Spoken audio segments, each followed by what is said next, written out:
The Jews had light and gladness, joy and honor. It really makes you think, Welcome back to By the Pages, everyone. Today we're going deep into the book of Esther. Oh, the book of Esther. One of the best. Definitely a page-turner, full of secrets in politics and survival. Yeah. And one thing that always gets me is that God is never actually mentioned by name. It's like a puzzle. We have to look for him behind the scenes. But first, let's set the scene. The story takes place in Persia. King Ahasuerus, big parties, huge palace, all that. Right. And historically, Ahasuerus is most likely Xerxes I. Mm-hmm. He ruled the Persian Empire way back in the 5th to 4th century BCE. Think about it. This empire was massive. From India all the way to Ethiopia. Knowing that just adds so much to the story. Definitely. So imagine this. King Ahasuerus throws this crazy party. Wants to show off how rich and powerful he is. He calls for his queen, Vashti, to come before him and all the guests. But she says no. Oh, she refused. Big time. Challenged the king's authority. Her saying no changed everything, really. And it kind of shows us right away, how strong the women are in this story. Totally. So the king is furious. He gets rid of Vashti and decides he needs a new queen. And that brings us to Esther, the main character. She's a young Jewish woman living in the capital city, Susa. She ends up becoming queen, but, and this is huge, she keeps her Jewish identity a secret. Keeping that secret, that was big back then. You see, for a lot of Jewish people living in Persia, blending in was how they stayed safe. But of course, there was a risk. They might lose their culture, their faith. Esther's choice to hide who she really is, well, it sets up the drama of the story. Oh, yeah, tons of drama. Mm-hmm. Now, Esther's cousin, Mordecai, he also lives in Susa. He's not always in the spotlight, but he's super important.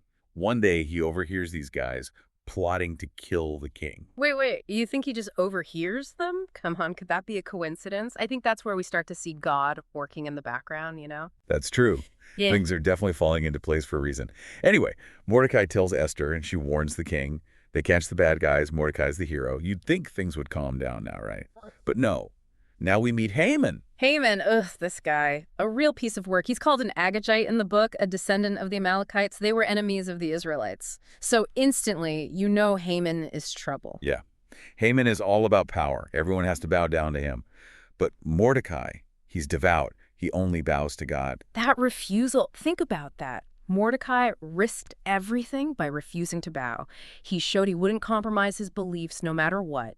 It reminds us that standing up for what we believe in, it can be hard, And it gets a lot harder. Yeah. Haman is furious. Yeah. Not only does Mordecai refuse to bow, but Haman finds out he's Jewish.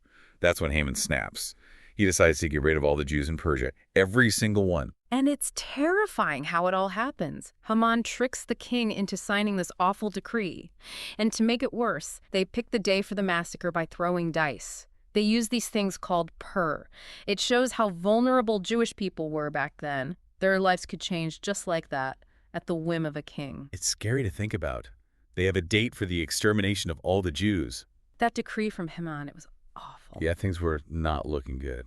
No way out. It really makes you think what it must have been like for them. All that fear, not knowing what would happen. The book does a great job of showing that fear. You see Mordecai, he's just devastated when he hears the news. Rips his clothes, puts on sackcloth and ashes, goes out in the city and mourns. A real powerful image of grief. It's like he's trying to wake everybody up, right? Like, hey, this is serious. We need to do something. But Esther, she's still in the palace, totally clueless. Not for long, though. Word gets back to Esther about Mordecai, and she finally realizes what's going on. It's terrifying for her. Remember, she's queen, but she's also kept her Jewish identity secret. She's stuck. It's a lose-lose situation. If she doesn't say anything, her people are done for. But if she does speak up, if she tells them who she is, she could be killed. And Mordecai, he lays it all out for her. He sends her a message, tells her to go to the king, beg for their lives. And he says that line, the one, who knows, but that you have come to your royal position for such a time as this. Wow, can you imagine the pressure? It makes you think about times in our own lives when we have to be brave, even when it seems impossible. Absolutely. It's about finding strength, purpose when you least expect it. But Esther, she's human, right? She's scared. So she calls for a 3-day fast, asks all the Jews in Susa to join her. Fasting, that's a big deal for the Jewish people. A way to humble yourself, ask God for help, for strength. It shows how serious Esther is taking this. She's not just relying on herself. She's asking for God to step in. Right. A good reminder that even when we feel powerless, there's always someone we can turn to for strength. But Esther, she's not just praying, she's smart about it. After the fast, she gets all dressed up in her royal robes, ready to see the king. She knows how to play the game, especially in the Persian court. She's getting ready for battle.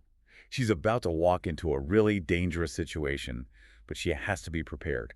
And remember, she's not allowed to just go see the king whenever she wants. That's a huge risk, could get her killed. But she does it anyway. It's intense, that scene. She goes into the king's inner court, a place that's off limits unless you're invited, and she waits. She has to wait and see if the king will hold out his golden scepter. That's the only way she'll know if he'll spare her life. Oh, I can only imagine how nervous she must have been. But the king, he welcomes her. He holds out his scepter and asks what she wants. And Esther, she's so smart, she doesn't just blurt it all out. Instead, she invites the king, and get this, Haman, to a banquet. Hold on. She invited Haman to a banquet. That's crazy. Oh, it's a power move for sure. Now she's not just risking her own life, she's putting herself in the same room with the guy who wants her people dead. But Esther's got a plan. She knows she needs to get the king on her side before she tells him what Haman is up to. So the first banquet, it goes well. The king, he's totally charmed by Esther. He's ready to give her whatever she wants. But Esther, she's playing it smart. She asks him and Haman to come to another banquet, even more special the next day. That's brilliant. Keeps everybody guessing, sets the stage for something to happen. Remember, we're still looking for those little hints of God working things out. Okay, so we have Esther, all calm and collected at the banquet. And Haman, he's probably feeling pretty good about himself, right? He thinks he's got the king fooled and his plan is still going strong. But things are about to change big time. Oh, yeah. So Haman, he's leaving that first banquet, probably thinking he's the man, and guess who he runs into at the king's gate? It's Mordecai, isn't it? Mordecai. And, of course, he still refuses to bow down to Haman. Haman must have been furious. The guy he's trying to get rid of is still standing up to him. What happened? Well, Haman loses it. He decides he can't wait for the king's permission anymore. He orders these gallows to be built, wants to hang Mordecai first thing in the morning. He's so caught up in his anger, his need for revenge. He can't see what's coming. He's basically setting himself up to fail. But back at the palace, something else is happening. The king, he can't sleep. Yeah, and that little detail, it's important. The king asks them to read to him from the royal records, and guess what they read about? Mordecai. They read about how he saved the king's life. The king, he finally realizes that he never rewarded Mordecai. It's like something made him remember, don't you think? Yeah, something's definitely going on here. Yeah. So now the king wants to honor Mordecai. But what about Haman? He's supposed to be coming to ask permission to kill Mordecai. I know, it's perfect. Haman shows up all bright and early, can't wait to get rid of Mordecai. But the king, he has no idea what Haman is really thinking. He asks Haman how to honor someone the king wants to reward. Wow, the irony. Haman, he thinks the king is talking about him. So he suggests this big parade. Royal robes, one of the king's horses, even a crown's for the guy. He's basically describing his own defeat, and he doesn't even know it. And the king, he loves the idea. He tells Haman to give all those honors to, you guessed it, Mordecai. So Haman has to suck it up and parade his enemy through the city, giving him all the glory he wanted for himself. That's what he gets. He must have been so angry. So Mordecai has his moment. Haman goes home totally humiliated. Everything has changed. Now we're heading to Esther's second banquet for the final showdown. And the stakes are high. We're going into that second banquet with Esther. And, well, Haman still has no idea that his plan is about to fall apart. It's like one of those movies. You know something bad is going to happen, but you just can't stop watching. So, second banquet. Here we go. And you can feel the tension, right? The king, he's crazy about Esther. He asks her again, what does she want? He'll give her anything. This is it. Esther's big moment. She knows it's risky, but she tells the king. She tells him she's Jewish, and she tells him everything about Haman's plan to kill her people. Whoa! Imagine that. The king finds out the woman he loves, his own queen, is one of the people he sentenced to death. Talk about a twist. Oh, the king is furious. He sees how Haman betrayed him, and he realizes the danger Esther and her people are in. It's all over for Haman now. Haman, he freaks out. Tries to beg Esther for mercy, but it's too late.